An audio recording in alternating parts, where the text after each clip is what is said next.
이것도 남편이라고 철석같이 믿고 결혼까지 한 제가 다 한심해집니다.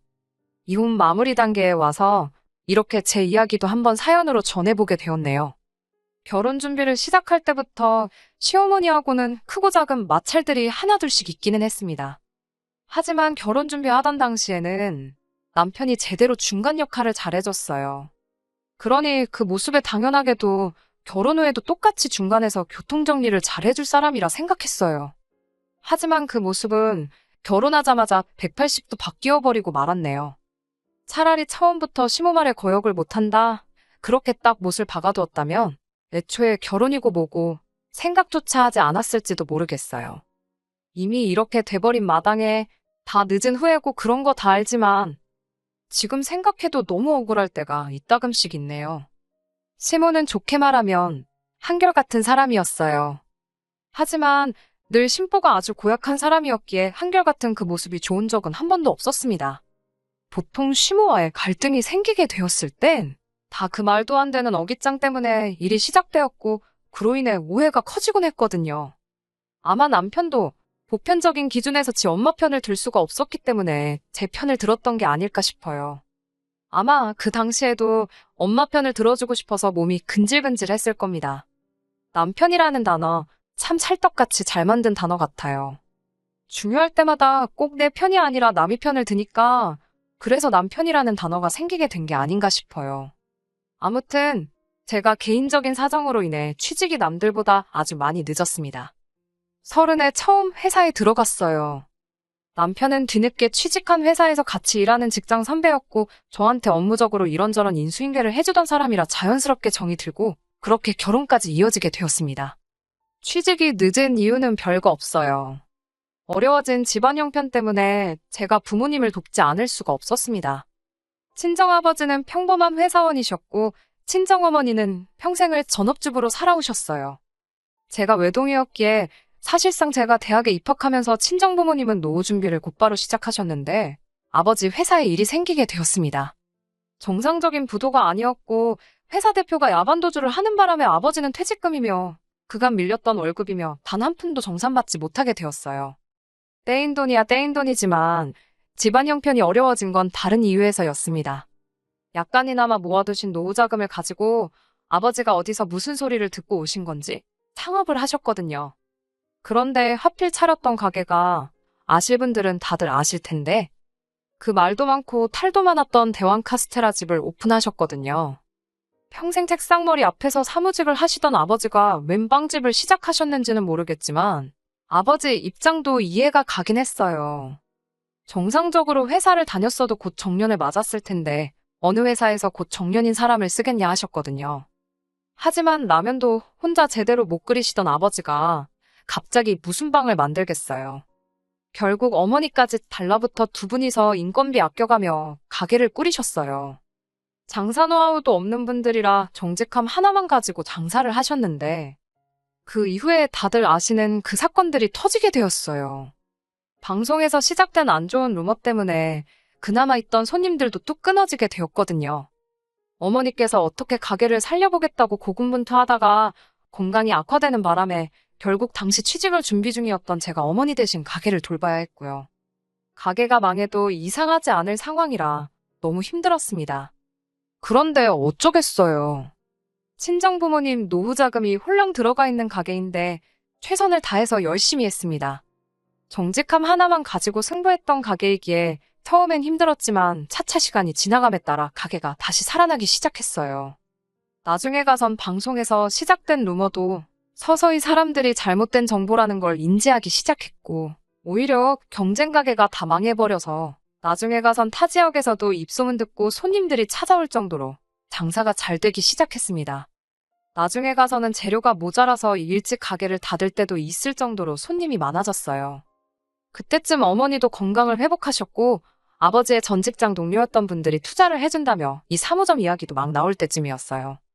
전화위복이 되어서 돈이 잘 벌리게 된 상황이다 보니 부모님은 제가 가게 일을 계속 했으면 하셨지만 저는 질리기도 했고 어쨌든 여태 대학 공부한 것도 있고 회사 생활 못 해본 게 한이 되어서 가게를 나와 취직 준비를 시작했어요.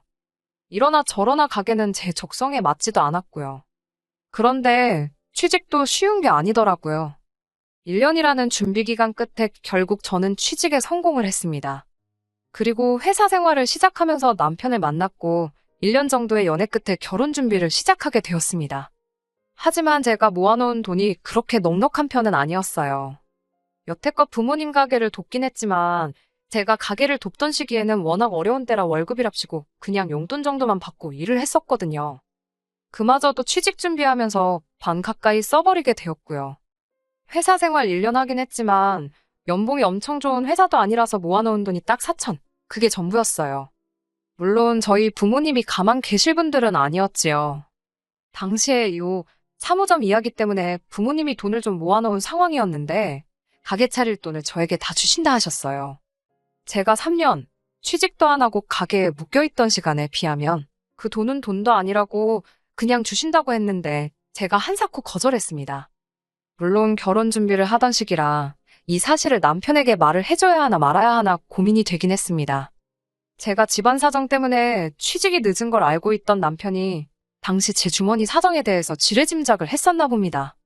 그래서 그 상황을 말해주기 전에 벌써 남편이 자기 명의로 된 집도 있고 가전이나 가구도 자기가 쓰던 게 있으니 너는 그냥 몸만 오면 된다는 식으로 이야기를 했어요. 몸만 오라고 해서 좋다구나 하고 결혼을 결심한 건 아니에요. 이러나 저러나 어쨌든 저도 사천이라는 돈이 있으니 해갈 수 있는 건 해갈 계획이었습니다. 그런데 남편의 집에 찾아가 보니 그 돈으로 뭘 하는 것보다 온전히 모아두는 게 낫겠다는 생각부터 들었어요. 남편 명의의 그 집이 남편이 취직 후 얼마 되지 않아 시모가 돈을 보태주면서 사게 되었다고 해요. 당시 아버님이 돌아가시면서 남긴 돈이 있는데 시모 혼자 노후 대책으로 다 써버리기엔 미안했는지 이것만 받고 떨어지라는 식으로 3천을 보태주셨다고 해요. 그런데 그 문제의 집이 아마 완공된 해가 제 생년월일보다 훨씬 먼저일 것 같은 오래된 구축 빌라였거든요. 게다가 위치도 안 좋았어요. 가장 가까운 대중교통수단인 버스를 타러 가는 데까지 10분을 걸어야 했고 지하철역도 버스를 타고 한참을 가야 했었거든요. 그래서 남편한테는 결혼하면서 둘이 열심히 모아가지고 2년 내로 다른 집으로 이사를 가자는 이야기를 했습니다. 남편 말대로 일단 저는 몸만 가고 제가 모아놓은 돈은 손도 대지 않고 고스란히 남겨둘 계획이었어요. 당시 남편과 제 월급을 고스란히 모은다고 해도 서울의 아파트는 꿈도 못 꿀 액수였지만 그때쯤이면 저희 부모님도 체인점 때문에 묶인 돈이 풀려 있을 테고 그때 가서 부모님께 돈을 지원받을 수 있을 거라 생각했거든요. 물론 이 부분에 대해서는 저도 조심스러울 수밖에 없었습니다. 사람 일이라는 게 어떻게 되는 건지 모르잖아요. 더군다나 저희 부모님은 벌써 한번 폭삭망할 뻔한 상황을 겪으시기도 했었다 보니 제가 그 돈을 무조건 해주실 거라는 식으로 미리 말을 꺼내놓을 수는 없는 상황이었어요. 그래서 그냥 그때 상황 봐서 이야기를 하기로 혼자 결정했지요. 이러나 저러나 어쨌든 저도 사천이면 당시 남편 집 시세가 1억 조금 넘는 정도였으니 굳이 따지고 본다면 말 맞다나 맨손으로 가는 건 아니었으니까요. 남편과 저는 합의가 된 일이다 보니 크게 신경을 쓰지 않았는데 시모 눈에는 제가 정말 몸뚱아리만 오는 거라 생각을 했나 봐요. 그리고 그걸 빌미로 시모가 저에 대해서 안 좋은 감정을 가지고 있을 거란 생각은 그 당시에는 하지 못했습니다. 하루는 결혼식을 몇 달 앞두고 있던 시기에 시모가 저희를 불러내서 같이 점심 식사를 하게 되었습니다. 식사가 끝나고 시모가 자기랑 어디 가볼 곳이 있다고 해서 따라갔는데 신혼가전 많이들 사는 대형가전 매장이었어요. 처음엔 왜 여길 오셨는지 의아했지요. 혼수는 따로 없이 새로 집을 장만할 때까진 남편과 서로 돈만 모으기로 했는데 말입니다. 시모는 저를 계속 끌고 다니면서 김치냉장고며 에어컨이며 세탁기까지 신혼가전들을 계속 구경을 하셨어요. 그래서 혹시나 남편이 시어머니한테는 따로 우리 사정을 이야기하지 않은 건가 싶기도 했고 혹시나 결혼한다고 우리 혼수를 해주시려는 건가 싶어서 그때는 감동스럽기까지 했어요. 그런데 그게 아니더라고요. 커다란 냉장고를 두고 저건 어떠냐고 물으시는데 솔직히 남편 집이 평수도 14평짜리고 해서 저런 대형 냉장고가 들어갈 자리가 없었어요. 좁아 터진 현관이나 통과할 수 있을지 싶었거든요. 그래서 제가 마음만 받겠다고 말씀드리려고 나중에 사주셔도 된다고 이야기했는데 시어머니가 사주긴 뭘 사주냐며 정색을 하더라고요. 그러면 이게 다 뭘 보러 온 건가 했더니 요즘 시대에 맨몸으로 시집 오는 여자가 어딨냐며 시어머니 집 가전을 제 돈으로 바꿔놓으라 하는 겁니다. 그거라도 받아내지 않으면 당신이 너무 손해보는 기분이겠다면서요. 다행히 이때는 남편이 시어머니 하는 걸 보고 곧바로 제 편을 들어줬습니다. 이러나 저러나 남편도 솔직히 30년도 넘은 구축빌라에 살면서 내 집장만 했다 하기도 그렇고 출퇴근도 너무나도 고통스러우니 하루라도 빨리 그 집구석을 탈출하고 싶어 했고요. 아무튼 남편이 제가 아무것도 안 해오는 거 아니라고 하지 않았느냐며 중간 역할을 잘해주는 덕에 큰 트러블은 더 일어나지 않았습니다. 시모가 못마땅해 보이는 건 여전했지만 결혼식 직전까지 저한테 따로 금전적인 요구를 하거나 말도 안 되는 어깃장을 부리거나 하는 일은 없었어요. 그런데 결혼식을 올린 이후부터 시모는 은근슬쩍 저한테 말도 안 되는 요구를 해오곤 했습니다. 결혼 전에 시어머니가 남편한테 집 사라고 돈 3천만 원 보태주면서 이걸로 서로 빚진 거 없다는 식으로 이야기를 했다 알고 있었어요. 그래서 남편도 취직 후에는 시어머니한테 따로 생활비를 드리거나 한 적 없었고 시어머니 또한 그 자금을 해준 이후로는 아들 장가 보낼 때 추가적으로 더 도와주신 게 하나도 없었습니다. 말인즉슨 남편이 이 집에 들어와 살게 된 이후부터는 금전적으로 그 어떤 지원도 하지 않았다는 소리나 마찬가지인데 시어머니가 저희 시골리고 한 달 만에 전화를 와서는 생활비 이야기를 꺼내왔어요. 여태 남편이 어머님께 생활비를 보내주던 것도 아닌데 맞벌이하는 며느리 생겼다고 해서 생활비를 챙겨드릴 이유는 없잖아요. 물론 자식된 도리로 부모님께 용돈 정도 드리는 거 어려운 일 아니고 당연히 할 수 있는 일이겠지만 매달 200만 원씩 달라는 건 좀 어이가 없었어요. 막말로 양가 공평하게 친정에도 똑같이 보낸다고 치면 저희 생활비 하고 나면 많아봐야 50 정도밖에 여유 자금이 남지 않았거든요. 그 돈으로 집 살 돈 모으는 건 꿈도 못 꿀 일이고 말입니다. 그래서 그건 좀 힘들겠다고 거절을 했어요. 한 번은 침대가 낡아서 허리가 아프다고 하면서 무슨 400만 원이나 하는 침대를 어디서 알아오셔가지곤 그걸 사내라 하신다던가. 물론 전부 다 거절했지요. 하지만 결혼할 때와는 다르게 남편은 시모와 저 사이의 일에는 별로 개입하고 싶어 하던 눈치처럼 보이지가 않더라고요. 뭐라 말 좀 해봐라 하면 알겠다고 자기가 말하겠다 대답은 해놓고 정작 시모한테는 한마디도 하지 않았네요. 그리고 그게 기어이 시모와 저 사이의 일을 크게 키우는데 일조를 하게 되었습니다. 시모의 생일을 앞둔 어느 날이었습니다. 다짜고짜 시모한테 갈비찜, 해물탕, 뭐 이런 음식 메뉴들이 적혀있는 카톡이 주르륵 오기에 뭐 먹고 싶어서 저러시나 싶었거든요. 딱 들어도 손이 많이 갈 것만 같고 재료비도 비싼 음식들 목록이 저 두 가지를 포함해 랍스타며 잡채며 계속해서 오더니 마지막 줄에 저보고 그걸 가지가지 준비해서 10인분 정도 해오라는 거예요. 아는 지인들하고 당신 생일 파티를 하기로 했다고 며느리가 생일상 차려오기로 했다고 자랑을 해놨으니 이번만큼은 꼭 자기 말을 따르라더군요. 제가 다니는 회사가 없는 것도 아니고 무슨 수로 그 음식을 하느냐고 했어요. 그랬더니 시어머니가 남자가 집 해오고 여자가 꽁으로 시집을 왔는데 저보고 참 뻔뻔하다면서 그런 것도 못 해오느냐 하더군요. 당신이 저었다면 당신을 업고 있는 상태로 그 음식들 다 준비를 했겠다는 거예요. 누가 들으면 무슨 제가 호화공꼴에서 사는 줄 알겠다 싶더라고요. 결국 그날 퇴근한 남편한테 시어머니한테 말 좀 해달라 부탁을 했습니다. 그런데 남편은 시모가 어깃장 부리는 소리를 듣고도 제 편이 아니라 시모 편을 들더라고요. 지 엄마가 억지를 부리는 건 맞지만 아주 틀린 말은 하는 건 아니지 않냐면서요. 어쨌든 제가 맨몸으로 시집을 온 거나 마찬가지 아니겠냐고. 그러니 지 엄마가 며느리한테 어느 정도 성의 표시는 받고 싶어 하는데 해주는 게 하나도 없으니 얼마나 서운하겠냐 하는 겁니다. 제가 아무것도 안 해왔다 해도 결혼 전에 모은 돈 고스란히 들고 왔고 이렇게 하기로 한 것도 더 좋은 미래를 위해 지금 좀 참자고 내린 결정인데 내 편이어야 할 남편이 저렇게 나오니 어이가 없었지요. 그래도 제가 아무것도 안 한 건 사실이다 보니 저도 일단 뭐라도 해야지 할 말이 생기지 않겠나 해서 상의 끝에 제 돈으로 100만 원을 보내기로 했습니다. 그런데 시모가 생일이 지나서 아주 노발대발하면서 너는 집 해준 시모가 아주 우습게 보이는가 보다 하면서 참교육을 해준 애만에 하는 식으로 성질을 부리는 전화를 받게 되었습니다.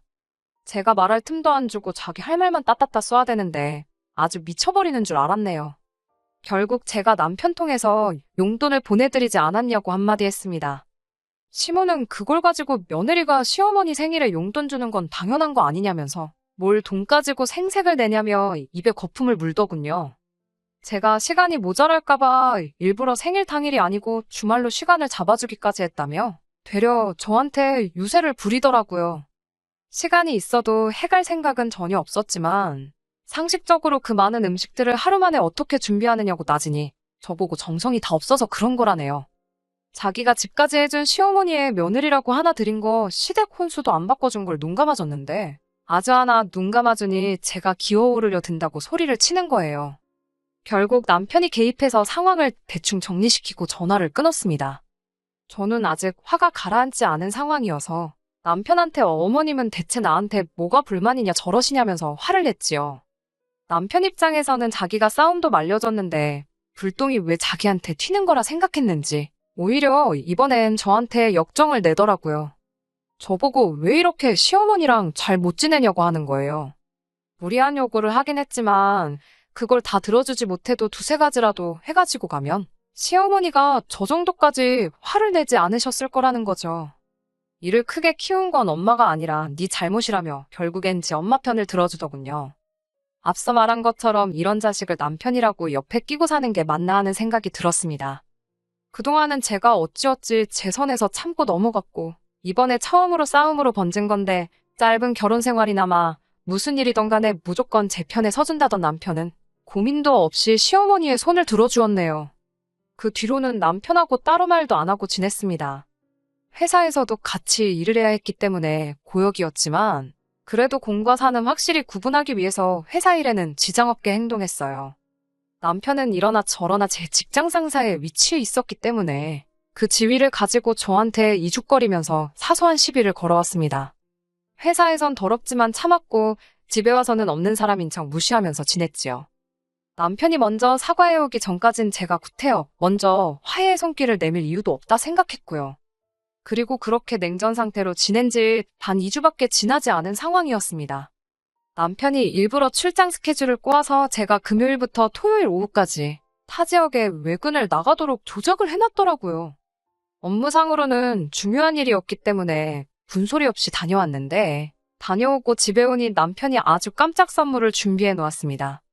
차라리 주말에 출장을 보낸 게 화해를 하기 위해 깜짝 쇼를 한 거라면 그 정성이 갸륵해서 용서라도 해줬겠는데 그런 선물이 아니었어요. 14평짜리 비좁아 터진 빌라에 혼자 사는 시어머니를 모셔왔더군요. 제가 퇴근 후 공부할 때 쓰던 공부방을 시어머니한테 넘겨놓고선 시어머니가 한동안 같이 지내게 되었으니 그렇게 알라는 겁니다. 제 표정이 단시간에 굳어버리니 시모가 그 틈을 놓치지 않고서는 저한테 시비를 또 걸어오더라고요. 내 돈으로 사준 내 아들 집인데 뭐 놀 거 뭐 있냐면서요. 이 집에 제 돈이 10원 한 장이라도 들어간 게 있느냐며 이참에 제가 주제 파악 좀 할 수 있게 만들어주겠다고 하더라고요. 제가 하는 게 결혼할 때 집 해준 시어머니한테 할 태도가 아니라고 이참에 자기 수발 들면서 며느리 도리를 확실히 가르쳐주겠다 그러는데 제가 다 어이가 없었습니다. 꼴랑 3천만 원 보태놓고 으스댈 일인가 싶었습니다.